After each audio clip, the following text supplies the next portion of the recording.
Good morning मित्रांनो. आमच्या इकडं ना एका कबुतराने अंडं टाकलेले. 2 अंडी होती, पण एक कबुतराच्या भांडणामुळे एक अंडं पडलं खाली, ते फुटलं. पण आता अजून एक अंड आहे. तर ती कबूतर आहे ना, मी तिला तांदूळ टाकतो ना, ती मला मारायला येते. बघा ना, आईचं किती प्रेम असतं एका बाळावर तिच्या. हे बघा, दाखवत तिला ना तांदूळ टाकतो मी, मला मारते ती.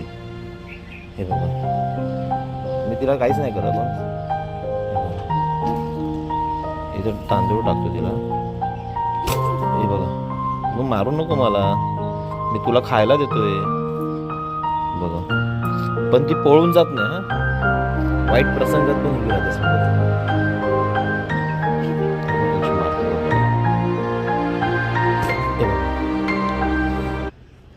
तर असं असतं आईचं प्रेम.